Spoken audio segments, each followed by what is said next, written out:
আমি ইসলাম গ্রহণ করতে চাই। এটা শুধুমাত্র আমার জীবনের দুজন মানুষের কারণে। আমি দুই ভিন্ন পরিবেশ থেকে এসেছি। আমি একজন মুসলিম ছেলেকে বিয়ে করতে চাই।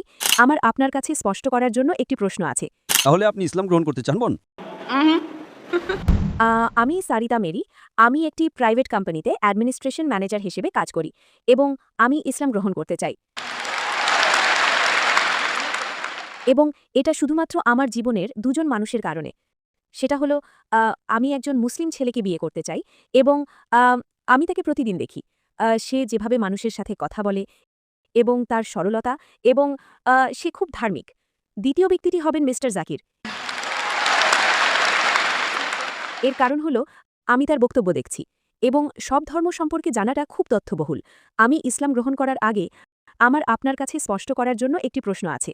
সেটা হলো মাদার মেরি অর্থাৎ মেরি, যিশুর মা, তাকে কোরআনে কিভাবে বর্ণনা করা হয়েছে? মাশাআল্লাহ বোন, একজন ধার্মিক মানুষকে দেখে ইসলামের প্রতি মুগ্ধ হয়েছেন। ইসলামে মাদার মেরিকে কিভাবে বর্ণনা করা হয়েছে এবং তার মর্যাদা কি, আপনি যদি তুলনা করেন মাদার মেরি আল্লাহ তার প্রতি সন্তুষ্ট হন, তার সম্পর্কে কোরআন এবং বাইবেলে কি উল্লেখ আছে? কোরআনে একটি সম্পূর্ণ অধ্যায় আছে, একটি পূর্ণ সূরা আছে যার নাম মারিয়াম, যীশুখ্রিস্ট আলাইহিস সালামের মায়ের নামে মারিয়াম। আপনি যদি বাইবেলের সব বই পড়েন, সেটা ওল্ড টেস্টামেন্ট হোক বা নিউ টেস্টামেন্ট, সেটা প্রোটেস্ট্যান্টদের 66টি বই হোক বা ক্যাথলিকদের 73টি বই, এমন একটি বইও নেই যার নাম মেরির নামে রাখা হয়েছে। কিন্তু কোরআনে একটি পূর্ণাঙ্গ অধ্যায় আছে যার নাম মারিয়াম, আল্লাহ তার প্রতি সন্তুষ্ট হন। এবং আপনি যদি যীশুখ্রিস্ট আলাইহিস সালামের জন্মের গল্পটি বিশ্লেষণ করেন, বাইবেল এবং কোরআনে উল্লেখ করা অনুযায়ী দুটো আলাদা, মোটের উপর সেগুলো একই, কিন্তু সূক্ষ্ম বিষয়গুলো যদি আপনি লক্ষ্য করেন, উদাহরণস্বরূপ আপনি যদি বাইবেল পড়েন, সেখানে বলা আছে যে যখন প্রথম ফেরেশতা জিবরাইল আসেন এবং মাদার মেরিকে বলেন যে তোমার একটি ছেলে হবে, তখন তিনি উত্তর দেন, কিভাবে আমার ছেলে হবে যেখানে আমি কোনো পুরুষকে চিনি না? কোনো পুরুষকে চিনি না মানে হলো শারীরিকভাবে। একই জিনিস কোরআনে, আপনি যদি কোরআনে সূরা আল ইমরানের অধ্যায় নম্বর ৩ আয়াত নম্বর ৪২ থেকে ৪৭ পড়েন, যেখানে মাদার মেরি মারিয়াম আলাইহিস সালাম তিনি বলেন যে কিভাবে আমার ছেলে হবে যখন কোনো পুরুষ আমাকে স্পর্শ করেনি, তখন প্রধান ফেরেশতা জিবরাইল উত্তর দেন, কুন ফায়াকুন। যখন আল্লাহ কোনো বিষয়ে সিদ্ধান্ত নেন এবং বলেন হও আর তা হয়ে যায়। তো কোরআনে বলা আছে, যখন মাদার মেরি প্রশ্ন করেন যে কিভাবে আমার ছেলে হবে যখন কোনো পুরুষ আমাকে স্পর্শ করেনি, তার মানে হলো কোনো পুরুষ তাকে শারীরিকভাবে স্পর্শ করেনি, তখন প্রধান ফেরেশতা জিবরাইল উত্তর দেন, যখন আল্লাহ কোনো বিষয়ে সিদ্ধান্ত নেন এবং বলেন হও আর তা হয়ে যায়। বাইবেলে প্রধান ফেরেশতা জিবরাইল উত্তর দেন যে পবিত্র আত্মা তোমার কাছে আসবে। তো যখন একজন মানুষকে ভাবতে হয় যে পবিত্র আত্মা মেরির কাছে এসে কি করবে, তো এটা আপনার মনকে এদিক ওদিক ভাবতে দেয়।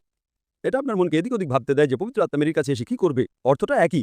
এর মানে হলো কোনো পুরুষের হস্তক্ষেপ ছাড়াই যীশুখ্রিস্ট আলাইহিস সালাম জন্মগ্রহণ করেছিলেন। কিন্তু কোরআন যেভাবে বর্ণনা করেছে তা বাইবেলের তুলনায় আরও অনেক বেশি মহিমান্বিত, আরও পবিত্র এবং আরও অনেক বেশি গ্রহণযোগ্য। তো আপনি যদি কোরআনে পড়েন, আল্লাহ সুবহানাহু ওয়া তাআলা সূরা আল ইমরানের ৩ নম্বর অধ্যায়ের ৪২ নম্বর আয়াতে বলেছেন, আল্লাহ বলেছেন যে ফেরেশতারা এসে বলেছিলেন যে আল্লাহ তোমাকে মনোনীত করেছেন মাদার মেরিকে এবং সারা বিশ্বের নারীদের উপরে তোমাকে মনোনীত করেছেন। তো যে সম্মান দেওয়া হয়েছে মাদার মেরি আলাইহিস সালামকে কোরআনে, সেটা হলো আল্লাহ সুবহানাহু ওয়া তাআলা বলেছেন যে তিনি সারা বিশ্বের নারীদের মধ্যে শ্রেষ্ঠ মনোনীত নারী। কল্পনা করেন, কোরআন আরবদের কাছে আরবি ভাষায় নাজিল হচ্ছে এবং সেই সময়ে আরব এবং ইহুদিদের মধ্যে সম্পর্ক ভালো ছিল না। কোরআন বলছে একজন ইহুদি নারী যীশুখ্রিস্ট আলাইহিস সালামের মা মাদার মেরিকে অন্য সব নারীদের উপরে মনোনীত নারী হিসেবে সম্মানিত করা হয়েছে। কল্পনা করেন মুহাম্মদ সাল্লাল্লাহু আলাইহি ওয়াসাল্লাম আরবদের কাছে বার্তা দিচ্ছেন এবং আসলেই তাদের বিরাগভাজন করছেন যে একজন ইহুদি নারী আরব নারীদের উপরে মনোনীত হয়েছেন। তিনি বলেননি যে তার স্ত্রী খাদিজা আল্লাহ তার প্রতি সন্তুষ্ট হন, মনোনীত নারী ছিলেন, অথবা তার কন্যা ফাতেমা আল্লাহ তার প্রতি সন্তুষ্ট হন, মনোনীত নারী ছিলেন। তিনি পারতেন না, কারণ আল্লাহ বলেছেন এটা আল্লাহ তরফ থেকে আসা ওহী, তাকে শুধু সেটাই পুনরাবৃত্তি করতে হবে। তিনি কোরআনে বলেছেন যে মাদার মেরি সারা বিশ্বের নারীদের উপরে মনোনীত নারী। তো কোরআনে মাদার মেরিকে যে সম্মান দেওয়া হয়েছে তা বাইবেলের চেয়েও অনেক উন্নত। আশা করি আপনার প্রশ্নের উত্তর পেয়েছেন বোন। ধন্যবাদ। বোন, আশা করি এতে প্রশ্নের উত্তর মিলেছে। আমি শুধু আগের বোনকে অনুরোধ করব যে বোন প্রশ্নটি করেছিলেন। প্রশ্নবর্মাক তিনি চলে গেছেন এবং তিনি ইতোমধ্যেই তার শপথ নিয়ে নিয়েছেন। ও মাশাল্লাহ। হ্যাঁ বোন, আপনাকে অনেক স্বাগত। আমি দুই ভিন্ন পরিবেশ থেকে এসেছি, তাই আমি অর্ধেক ফিলিপিনো এবং অর্ধেক ভারতীয়। তো আর আমার বেস্ট ফ্রেন্ড আমাকে এখানে নিয়ে এসেছে। আমি ইসলাম সম্পর্কে সবকিছু বিশ্বাস করি, আমার আর কোনো সন্দেহ নেই। কিন্তু আমি শুধু চাই আপনি আমাকে সাহায্য করুন। মানে আমি আসলে নিশ্চিত নই যে সত্যি কি আমাকে বাধা দিচ্ছে। তাই আমি শুধু আপনার কাছে জানতে চাই আপনি কি আমাকে সাহায্য করতে পারবেন কিনা। অবশ্যই বোন, আপনি আপনার প্রশ্ন করতে পারেন। সন্দেহটা কি? সেটাই সেটাই সন্দেহ। আমি জানি না সত্যি কি আমাকে বাধা দিচ্ছে। না না, আপনি বলছেন যে আপনি ইসলাম পড়েছেন এবং আপনি ইসলামের সাথে একমত, কিন্তু এমন কিছু আছে যা নিয়ে সন্দেহ আছে। হ্যাঁ, এমন কিছু আছে যা আমাকে বাধা দিচ্ছে, কিন্তু আমি ঠিক জানি না, আমি সত্যি জানি না। বোন প্রশ্ন করেছেন যে এমন কিছু আছে যা আমাকে বাধা দিচ্ছে, কিন্তু আমি জানি না কি বাধা দিচ্ছে। বোন, আপনি যদি না জানেন যে কি বাধা দিচ্ছে তাহলে সেই জানিনাটাকে থাকতে দিন। আপনি শুধু সেটা ভুলে যান এবং এক ধাপে এগিয়ে যান। ঠিক আছে। বোন, আপনি কি বিশ্বাস করেন যে ঈশ্বর এক? হ্যাঁ, আমি বিশ্বাস করি। আপনি কি বিশ্বাস করেন যে মূর্তি পূজা নিষিদ্ধ? আমি বিশ্বাস করি। আপনি কি বিশ্বাস করেন যে যিশু আলাইহিসসালাম ঈশ্বর নন? হ্যাঁ, আমি বিশ্বাস করি। আপনি বিশ্বাস করেন তিনি ঈশ্বর নন, আমি বিশ্বাস করি তিনি ঈশ্বর নন। কিন্তু তিনি ঈশ্বরের একজন বার্তাবাহক। হ্যাঁ, আপনি কি বিশ্বাস করেন নবী মোহাম্মদ ঈশ্বরের বার্তাবাহক? হ্যাঁ, আমি করি। বোন, এই দুটি বিষয় যা আল্লাহ ছাড়া কোনো উপাস্য নেই এবং নবী মোহাম্মদ সাল্লাহ সাল্লাম আল্লাহর বার্তাবাহক, এটাই আপনার এই স্কুলে প্রবেশের জন্য যথেষ্ট। যখন কেউ স্কুলে প্রবেশ করে তখন তাকে গ্র্যাজুয়েট হতে হয় না। সে প্রাথমিক বিষয়গুলো জানে, স্কুলে প্রবেশ করে এবং তারপর সে আরও শেখে। তাই আপনার কাছে আমার অনুরোধ থাকবে যে আপনি যদি বিশ্বাস করেন যে কোনো উপাস্য নেই আল্লাহ ছাড়া এবং আপনি বিশ্বাস করেন যে মূর্তি পূজা নিষিদ্ধ, আপনি বিশ্বাস করেন নবী মোহাম্মদ সাল্লাহ সাল্লাম ঈশ্বরের বার্তাবাহক, আপনি এগিয়ে যান এবং ইনশাআল্লাহ ঈশ্বর আপনাকে আরও পথ দেখাবেন এবং ইনশাআল্লাহ আপনি আরও বেশি ধর্মপালনকারী মুসলিম হবেন। ঠিক আছে। তাহলে আপনি ইসলাম গ্রহণ করতে চান বোন? আমার মনে হয় আমার করা উচিত। কেন নয়? আপনাকে কি কেউ জোর করছে? না, কেউ আমাকে জোর করছে না। আপনি কি আপনার নিজ ইচ্ছাই করছেন?